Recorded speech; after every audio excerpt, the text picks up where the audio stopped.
خوف اور دہشت میں مبتلا قید لمحوں میں آپ سب کو خوش آمدید۔ میرے چینل کو لائک اور سبسکرائب کریں اور بیل آئیکن کو لازمی ہٹ کریں تاکہ میری آنے والی ویڈیوز آپ کو وقت پر مل سکیں۔ ہمیشہ کی طرح آج بھی ہم تمام دوست شکار کے لیے جنگل میں سرگرداں تھے۔ جیسے ہی کوئی آواز سنائی دیتی یا کوئی سرسراہٹ ہوتی، ہم سب اس کی طرف متوجہ ہو جاتے، اور ایسا پچھلے 4-5 گھنٹوں سے ہو رہا تھا۔ لیکن شاید آج قسمت ساتھ نہیں دے رہی تھی۔ ابھی تک ایک چھوٹا جانور بھی نظر نہیں آیا تھا۔ شاید آج خالی ہاتھ ہی لوٹنا پڑے گا۔ ہم آپس میں باتیں کر رہے تھے، لیکن کسی کا بھی یوں خالی ہاتھ لوٹنے کا من نہیں کر رہا تھا کہ اچانک جھاڑیوں میں سے ایک ہرن کی آواز آئی اور ہم سب اس کی طرف متوجہ ہو گئے۔ ہم سب کی آنکھیں خوشی سے چمک اٹھیں، اور اس شکار کو کوئی بھی ہاتھ سے جانے نہیں دینا چاہتا تھا۔ لہٰذا ہم سب نے آہستہ آہستہ جھاڑیوں کو چاروں طرف سے گھیرنا شروع کر دیا۔ نہ جانے کیسے اس ہرن کو ہماری آہٹ محسوس ہو گئی تھی جب ہی وہ تیزی سے جھاڑیوں سے نکلا اور سیدھے جنگل کی طرف دوڑنے لگا۔ ہم سب ساتھی ابھی سوچ ہی رہے تھے کہ کیا کریں، اسے چھوڑ دیا جائے یا جنگل میں اس کا پیچھا کیا جائے، کیونکہ شام ڈھل رہی تھی اور اندھیرا بہت تیزی سے بڑھ رہا تھا۔ لیکن میں سوچنے میں وقت برباد نہیں کرنا چاہتا تھا، لہٰذا میں نے تیزی سے اس ہرن کے پیچھے دوڑ لگا دی۔ مجھے کسی چیز کا ہوش نہیں تھا، میری نگاہیں شکار پر تھیں اور قدم تیزی سے اس کی جانب بڑھ رہے تھے۔ ہرن میری آنکھوں کے سامنے دوڑ رہا تھا۔ میں نے اپنی بندوق کا نشانہ اس پر تان لیا اور دوڑتے ہوئے گولی چلا دی۔ گولی لگتے ہی ہرن نیچے گر پڑا تو میں خوشی سے جیسے پاگل ہو گیا تھا۔ ہرن کے قریب پہنچ کر اپنے دوستوں کو مخاطب کر کے بولا، دیکھو کیا زبردست ہرن ہے، آج بھی ہم خالی ہاتھ واپس نہیں لوٹیں گے۔ اور اب تو میرا باقی کا جملہ منہ میں ہی رہ گیا، کیونکہ میں اس وقت گھنے جنگل میں تنہا کھڑا تھا۔ میرے دوست یا تو میرے پیچھے آئے ہی نہیں تھے یا بہت پیچھے رہ گئے تھے۔ میں جنگل کے راستوں سے آگاہی نہیں رکھتا تھا، لہٰذا میرا پریشان ہونا بجا تھا۔ میں ابھی سوچ ہی رہا تھا کہ واپسی کے لیے کس راستے کا انتخاب کروں کہ کسی کی نسوانی آواز میرے کانوں میں آئی۔ وہ شاید مجھ سے کچھ کہہ رہی تھی۔ مجھے جن بھوتوں چڑیلوں پر یقین نہیں تھا، لہٰذا پیچھے مڑ کر آواز کی سمت دیکھنے لگا۔ وہ ایک بہت ہی معصوم اور کم عمر لڑکی تھی جو میری ہی طرف دیکھ رہی تھی اور کچھ بول رہی تھی۔ میں نے دھیان سے سننے کی کوشش کی کہ وہ کیا بول رہی ہے۔ اس کی آواز سنائی دی، یہ ہرن مجھے دے دو، مجھے بھوک لگی ہے۔ وہ اپنے ہاتھ آگے بڑھائے ہرن مانگ رہی تھی، اور مجھے سمجھ نہیں آ رہا تھا کہ کیا جواب دوں۔ لیکن یہ کیسے ہو سکتا ہے کہ میں اپنا شکار اس کو دے دیتا؟ کون ہو تم اور یہاں کیا کر رہی ہو؟ اپنے گھر جاؤ۔ مجھے لگا تھا کہ وہ جنگل کے پاس بسنے والی بستی میں سے ادھر آ نکلی ہے اور شاید وہ بھی شکار ڈھونڈ رہی تھی۔ میری بات کے جواب میں وہ کہنے لگی، مجھے ہرن دے دو، میں چلی جاؤں گی، مجھے بہت بھوک لگی ہے۔ میں نے اس کی بات کو نظر انداز کر دیا اور سوال کیا، تمہارا گھر کہاں ہے؟ میرے پوچھنے پر اس نے مجھے دور گھنے درختوں کی طرف اشارہ کر دیا اور مجھے غصہ آ گیا۔ تم پاگل ہو کیا؟ کیوں میرا وقت برباد کر رہی ہو؟ پہلے ہی مجھے بہت دیر ہو گئی ہے۔ یہ کہہ کر میں واپسی کے لیے مڑ گیا، مگر وہ میرے سامنے آ گئی۔ میں نے بہت دنوں سے کچھ نہیں کھایا ہے، یہ ہرن مجھے دے دو، تم جو مانگو گے میں تمہیں اس کے بدلے دے دوں گی۔ یہ سن کر میں نے حیرت سے اس لڑکی کی طرف دیکھا۔ کیا دے سکتی ہو تم؟ یہ سن کر اس نے اپنے ہاتھ کی ہتھیلی آگے کر دی۔ اس کی ہتھیلی پر ایک سونے کا سکہ جگمگ کر رہا تھا۔ میں تمہیں ایسے اور سکے دے سکتی ہوں، لیکن یہ ہرن مجھے دے دو۔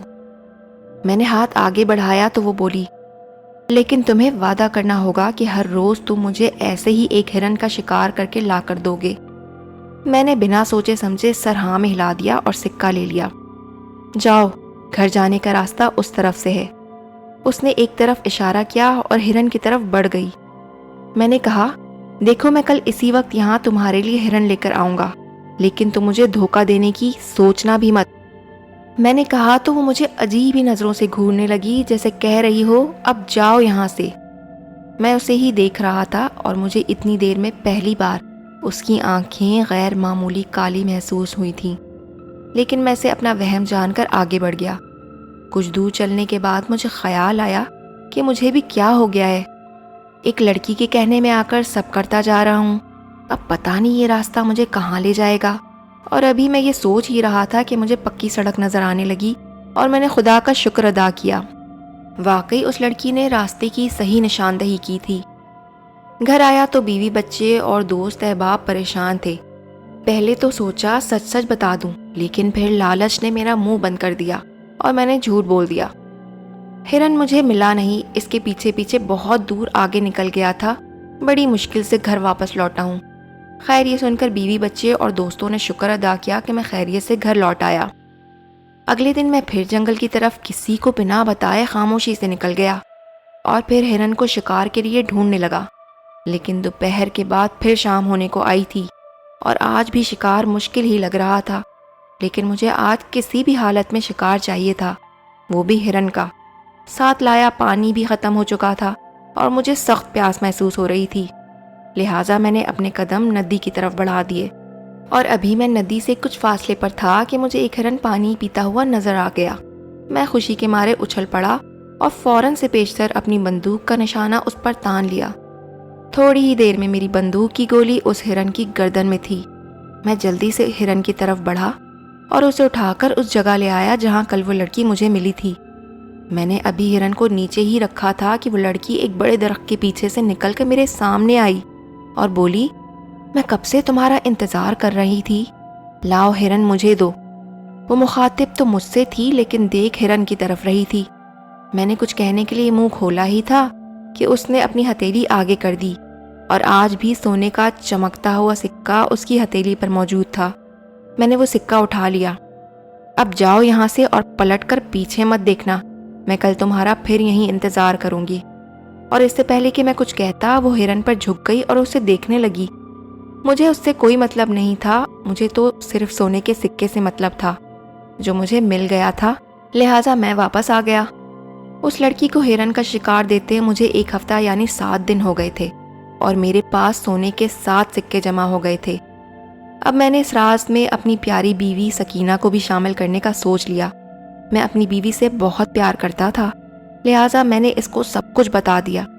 سکینہ بھی مجھ سے بے حد محبت کرتی تھی، لہٰذا یہ سب سن کر خوش ہونے کے بجائے پریشان ہو گئی اور اب کی بار میرے ساتھ چلنے کے لیے ضد کرنے لگی اور میں اس کے بے انتہا اصرار پر اسے روک نہ پایا۔ میں دوپہر سے ہی جنگل میں شکار کے لیے نکل آیا تھا اور آج تو سکینہ بھی میرے ساتھ تھی۔ شام تک ہمیں شکار مل بھی گیا۔ میں نے سکینہ کو ایک بڑے درخت کے پیچھے چھپ جانے کو کہا اور خود اسی جگہ آ گیا جہاں وہ لڑکی روز مجھے ملتی تھی۔ میں نے جیسے ہی ہرن نیچے رکھا وہ درخت کے پیچھے سے نمودار ہو گئی۔ اس نے مجھ سے ہرن لیا اور ہر روز کی طرح ایک سونے کا سکہ میری طرف بڑھا کر بولی، جاؤ اور پلٹ کر مت دیکھنا۔ میں تو پہلے ہی سکے میں اور خود میں مگن تھا، مجھے پلٹ کر دیکھنے کا کہاں ہوش ہو سکتا تھا۔ لیکن جیسے ہی میں کچھ قدم آگے بڑھا تو میری بیوی سکینہ کی فلک شگاف چیخ ہوا میں بلند ہوئی۔ میں نے اس کی طرف دیکھا جہاں وہ چھپ کر بیٹھی تھی۔ وہ حیرت اور خوف سے میرے پیچھے دیکھ رہی تھی۔ میں نے بھی پیچھے مڑ کر دیکھا اور جیسے مجھے سکتا سا ہو گیا۔ ایک کالی چڑیل درخت پر چڑھی ہرن کا گوشت کھانے میں مصروف تھی۔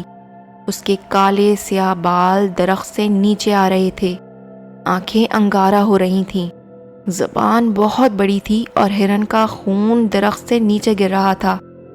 میں الٹے قدموں سکینہ کی طرف بھاگا، لیکن جب تک میں اس کے پاس پہنچا سکینہ کی روح جسم کا ساتھ چھوڑ چکی تھی۔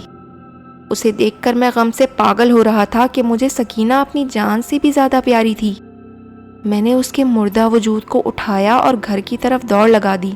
گھر جانے کے راستے میں بہت سے لوگوں نے میری اور میری بیوی کی حالت کو دیکھا تو سب کے سب میرے گھر پہنچ گئے۔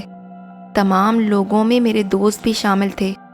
میں رو رہا تھا، بلک رہا تھا، اپنی پیاری بیوی کے کھو دینے کا دکھ مجھ سے سہا نہیں جا رہا تھا، مگر سارے لوگ مجھ سے جاننے کی کوشش کر رہے تھے کہ یہ سب کیا ہوا، کیسے ہوا، اور میں نے سب کو سارا حال کہہ سنایا۔ میرے ایک دوست نے کہا، وہ سکہ تو دکھاؤ۔ میں نے اپنی جیب میں ہاتھ ڈالا تو جیب خالی تھی۔ جیب میں ٹھوس مٹی کا ایک چھوٹا ٹکڑا پڑا تھا، مگر سکہ موجود نہ تھا۔ میں پریشان ہو گیا کہ سب کے سامنے اپنی بات کیسے ثابت کروں۔ پھر الماری میں رکھے سکوں کا خیال آیا تو الماری کھول کر سکے ڈھونڈے، لیکن وہاں بھی سکے موجود نہ تھے۔ ان کی جگہ وہی مٹی کے ٹکڑے پڑے تھے اور میں ابھی تک دیوانوں کی طرح سکے ہی ڈھونڈ رہا تھا۔ سکے تو ہاتھ نہ آئے، البتہ کچھ دیر بعد کالے لمبے لمبے کیڑے نکل کر الماری سے نیچے فرش پر گرنے لگے۔ سارے لوگ خوف کے مارے دور جا کھڑے ہوئے اور مجھے بھی میرے دوستوں نے ایک طرف کر دیا۔ ان تمام کیڑوں کا رخ دروازے کی طرف تھا۔ ہم سب نہیں جانتے تھے کہ وہ کہاں جا رہے ہیں۔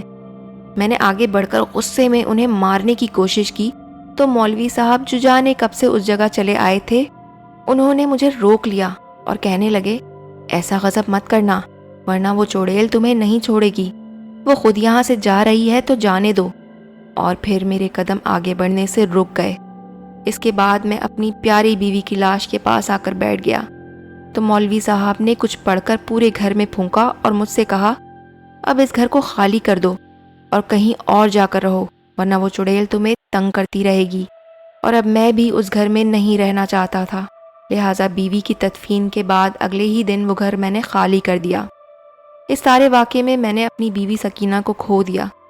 سوچتا ہوں نہ جانے میرے دماغ پر کیا پردہ پڑ گیا تھا کہ میں نے کچھ سوچا ہی نہیں اور حقیقت جاننے کی کوشش بھی نہیں کی کہ اتنی اندھیری رات میں کوئی لڑکی بھلا اکیلی کیوں گھنے جنگل میں بھٹکے گی؟ پھر سونے کے سکے اس کے پاس کہاں سے آتے تھے؟ وہ اتنے بڑے ہرن کا کیا کرتی تھی؟ اگر میں دھیان دیتا تو شاید آج یہ دن دیکھنا نہ پڑتا۔